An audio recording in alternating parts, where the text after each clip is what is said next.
श्रीगुरुचरणकमलेभ्यो नमो नमः। ओम नमो भगवते वासुदेवाय नमो नमः। प्रिय दर्शकों, आज हम आपके बीच में फाल्गुन मास शुक्ल पक्ष की आमल की एकादशी का महात्म सुनाने वाले हैं। जो भी साधक इस एकादशी का व्रत रहते हैं उन्हें इस कथा को सुनना एवं पढ़ना चाहिए।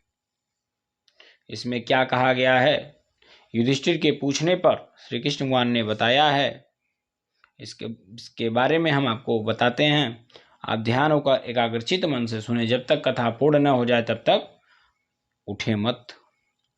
युधिष्ठिर ने कहा श्री कृष्ण भगवान से कि मैं विजया एकादशी का महात्म, जो महान फल देने वाला है, सुन लिया है। अब फाल्गुन शुक्ल पक्ष की एकादशी का नाम और महात्म बताने की कृपा कीजिए। भगवान श्री कृष्ण बोले, महाभाग धर्मनंदन, सुनो, तुम्हें इस समय वह प्रसंग सुनाता हूं जिसे राजा मानधाता के पूछने पर महात्मा वशिष्ठ ने कहा था। फाल्गुन शुक्ल पक्ष की एकादशी का नाम आमल की है। इसका पवित्र व्रत विष्णु लोक की प्राप्ति करने वाला है। मानधाता ने पूछा, द्विश्रेष्ठ, यह आमल की का कब उत्पत्ति हुई, मुझे बताइए। वशिष्ठ जी ने कहा, महाभाग सुनो, पृथ्वी पर आमलकी की उत्पत्ति किस प्रकार हुई यह बताता हूँ। आमल की महान वृक्ष है जो सब पापों का नाश करने वाला है। भगवान विष्णु के थूकने पर उनके मुख से चंद्रमा के समान कांति में एक बिंदु प्रकट हुआ। वह बिंदु पृथ्वी पर गिरा। उसी से आमल की मतलब आंवले का महान वृक्ष उत्पन्न हुआ। यह सभी वृक्षों का आदि भूत कहलाता है। इसी समय समस्त प्रजा की सृष्टि करने के लिए भगवान ने ब्रह्मा जी को उत्पन्न किया।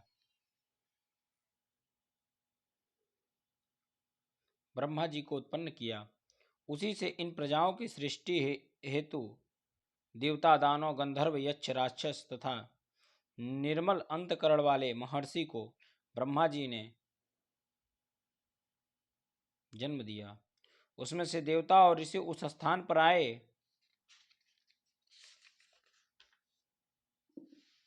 जहां विष्णु प्रिया आमलकी का वृक्ष था। महाभाग उसे देखकर देवताओं को बड़ा विस्मय हुआ। वे एक दूसरे पर दृष्टिपात करते हुए उत्कंठा पूर्वक उस वृक्ष की ओर देखने लगे और खड़े खड़े सोचने लगे कि प्लक्ष, पाकड़ आदि वृक्ष तो पूर्व कल्प की ही भांति है, जो सब के सब परिचित हैं, किंतु इस वृक्ष को हम नहीं जानते। उन्हें इस प्रकार चिंता करते देख आकाशवाणी हुई, महर्षि, यह सर्वश्रेष्ठ आमलकी का वृक्ष है जो विष्णु को प्रिय है। इसके स्मरण मात्र से गोदान का फल मिलता, स्पर्श करने से इसे दूना और फल भक्षण करने से दुगुना पुण्य प्राप्त होती है। इसलिए सदा प्रयत्न पूर्वक आमलकी का सेवन करना चाहिए। यह सब पापों को हरने वाले वैष्णव वृक्ष बताया गया है। इसके मूल में विष्णु, ऊपर में ब्रह्मा, स्कंद में परमेश्वर भगवान रुद्र, शाखाओं में मुनि, टहनियों में देवताओं, पत्तों में वसु, फूलों में मरुड़ गण तथा फलों में समस्त प्रजापति वास करते हैं। आमल की सर्वदेवमयी बताई गई है, अतः विष्णु भक्त पुरुषों के लिए यह परम पूजनीय है। ऋषि बोले, अव्यक्त स्वरूप से बोलने वाले महापुरुष, हम लोग आपको क्या समझें? आप कौन हैं? देवता हैं या कोई और? हमें ठीक ठीक बताइए। आकाशवाणी हुई, जो संपूर्ण भूतों के कर्ता और समस्त भुवनों के स्त्रष्टा हैं, जिन्हें विद्वान पुरुष भी कठिनता से देख पाते हैं, वही सनातन विष्णु में है। देवादिदेव भगवान की विष्णु का कथन सुनकर उन ब्रह्म कुमार महर्षि के नेत्र आश्चर्य से चकित हो उठे। उन्हें बड़ा विस्मय हुआ। वे आदि अंतर रहित भगवान की स्तुति करने लगे। ऋषि बोले, संपूर्ण भूतों के आत्मभूत आत्मा और परमात्मा को नमस्कार है। अपनी महिमा से कभी च्युत न होने वाले अच्युत को नित्य प्रणाम है। अंतर रहित परमेश्वर को बारंबार प्रणाम है। दामोदर, कवि, सर्वज्ञ और यज्ञेश्वर को नमस्कार है। मायापते, आपको प्रणाम है। आप विश्व के स्वामी हैं, आपको नमस्कार है। ऋषियों के इस प्रकार स्तुति करने पर भगवान श्रीहर्ष संतुष्ट हो हुए और बोले, महर्षि, तुम कौन सा अभिष्ट वरदान दूं? ऋषि बोले, भगवान, यदि आप संतुष्ट हो तो हम लोग के हित के लिए कोई ऐसा व्रत बताइए जो स्वर्ग और मोक्ष रूप फल प्रदान करने वाला हो। श्री विष्णु बोले, महर्षि, फाल्गुन शुक्ल पक्ष में यदि पुष्प नक्षत्र से युक्त द्वादशी हो तो वह महान पुण्य देने वाली और बड़े बड़े पातकों का नाश करने वाली होती है। द्विजरो, उसमें जो विशेष कर्तव्य है उनको सुनो। आमल की एकादशी के में आंवले के वृक्ष के पास जाकर रात्रि में जागरण करना चाहिए। इससे मनुष्य सब पापों से छूट जाता है और सहस्त्र गोदान का फल प्राप्त होता है। वे प्रगढ़, यह व्रतों में उत्तम है जिसे मैं तुम लोगों को बताया है। ऋषि बोले, भगवान, इस व्रत की विधि बताइए, यह कैसे पूर्ण होता है? इसके देवता नमस्कार और मंत्र कौन से बताए गए हैं? उस समय स्नान और दान कैसे किया जाता है? पूजन की कौन सी विधि है तथा उसके लिए मंत्र क्या है? इन सब बातों का यथार्थ रूप से वर्णन कीजिए। भगवान विष्णु ने कहा, द्विजरो, इस व्रत की जो उत्तम विधि है उसके श्रवण करो। एकादशी को प्रातःकाल दंत धावन करके यह संकल्प करे कि हे पुंडरीकाक्ष, हे अच्युत, मैं एकादशी का निराहार रहकर दूसरे दिन भोजन करूंगा। आप मुझे शरण में रखें। ऐसा नियम लेने के बाद पतित, चोर, पाखंडी, दुराचारी, मर्यादा भंग करने वाले तथा गुरुपत्नी गामी मनुष्यों से वार्तालाप न करें। अपने मन को बस में रखते हुए नदी में, पोखरे में, कुएं पर अथवा घर में ही स्नान करें। स्नान से पहले शरीर में मिट्टी लगावें।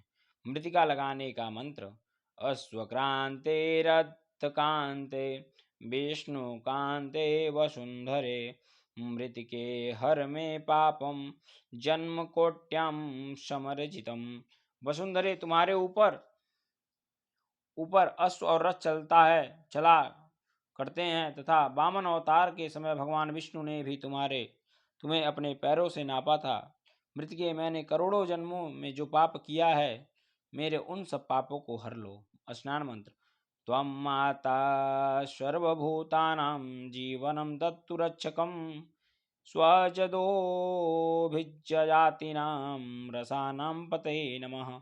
स्नानोतहं सर्वतीर्थेषु हृदयप्रस्त्रवेणु च नदीषु देवखातेषु इदम स्नानम तू मे भवितम। जल की अधिष्ठात्री देवी मातः, तुम संपूर्ण भूतों के लिए जीवन हो। वही जीवन जो स्वदेजद और उदभिज जाति के जीवों का भी रक्षा है। तुम रसों की स्वामिनी हो, तुम्हें नमस्कार है। आज मैं संपूर्ण तीर्थों, कुंडों, झरनों, नदियों और देव संबंधित सरोवरों में स्नान कर चुका हूँ। मेरे मेरे यह स्नान उन सभी स्नानों का फल देने वाला हो। विद्वान पुरुष को चाहिए कि वह परशुराम जी की सोने की प्रतिमा बनवाए। प्रतिमा अपनी शक्ति और धन के अनुसार एक या आधे माह से सुवर्ण की होनी चाहिए। स्नान के पश्चात घर आकर पूजा और हवन करे। इसके बाद सब प्रकार की सामग्री आंवले के वृक्ष के पास जाए। वहाँ वृक्ष के चारों ओर जमीन जमीन ओर की जमीन झाड़ बुहार लीप पोत शुद्ध करे। शुद्ध हुई भूमि मंत्र पाठ पूर्वक जल से भरे हुए नवीन कलश की स्थापना करें। कंस में पंचरत्न और दिव्य गंध आदि छोड़े। श्वेत चंदन से उसको चर्चित करें। कंठ में फूल की माला पहनावे। सब प्रकार के धूप धूप की सुगंध फैलाएं। जलते हुए दीपकों की श्रेणी सजाकर तात्पर्य यह सब ओर से सुंदर एवं मनोहर दृश्य उपस्थित करें। पूजा के लिए नवीन छाता, जूता और वस्त्र भी मंगा कर रखें। कलश के ऊपर एक पात्र रखे, उसे दिव्य लाजो खीलो से भर दें। फिर उसके ऊपर स्वर्णमय परशुराम जी की स्थापना करें। विशोषकाय नमः कहकर उनके चरणों की, विश्वरूपणे नमः से दोनों घुटनों की, उग्राय नमः से जांघों की, दामोदराय नमः से कटी भाग की, पद्मनाभाय नमः से उदर की, श्री वत्सधारणे नमः से वक्षस्थल की, चक्रिणे नमः से बाईं बाह की, गदिने नमः से दाहिने बाह की, वैकुंठाय नमः से कंठ की, यज्ञमुखाय नमः से मुख की, विश्व को विशोक निधिने नमः से नासिका की, वासुदेवाय नमः से नेत्रों की, वामन्नाय नमः से ललाट की, सर्वात्मने नमः से संपूर्ण अंगों तथा मस्तक की पूजा करें। यही पूजा के मंत्र हैं। तदनंतर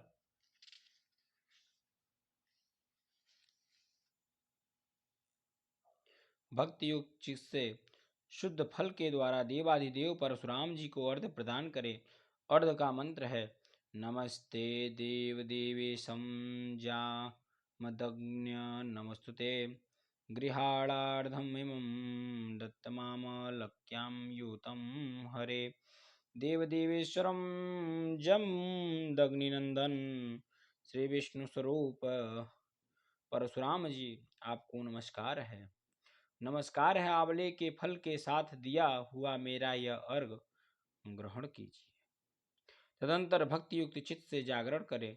नित्य संगीत वाद्य धार्मिक उपाख्यान तथा विष्णु संबंधी कथा वार्ता आदि के द्वारा वह रात्रि व्यतीत करें। उसके बाद भगवान विष्णु के नाम ले लेकर आमल की वृक्ष की परिक्रमा 108 या 28 बार करें।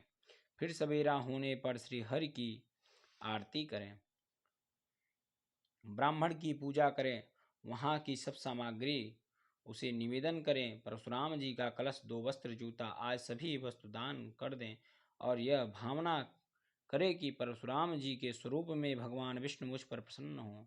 तत्पश्चात आमलकी का स्पर्श करके उसकी प्रदक्षिणा करें और स्नान करने के बाद विधिपूर्वक ब्राह्मण को भोजन कराएं। तदंतर कुटुंबियों के साथ बैठकर स्वयं भी भोजन करें। ऐसा करने से जो पुण्य होता है वह सब बतलाता है, सुनो। संपूर्ण तीर्थों के सेवन से जो पुण्य प्राप्त होता है तथा सब प्रकार के दान से जो फल मिलता है वह सब उपयुक्त विधि से पालन से सुलभ होता है। समस्त यज्ञों की अपेक्षा भी अधिक फल मिलता है, इसमें तनिक भी संदेह नहीं है। यह व्रत सब व्रतों में उत्तम है, जिसका मैंने तुमसे पूरा पूरा वर्णन किया है। वशिष्ठ जी कहते हैं, महाराज, इतना कहकर देव देवेश्वर भगवान विष्णु वहीं अंतर्ध्यान हो गए।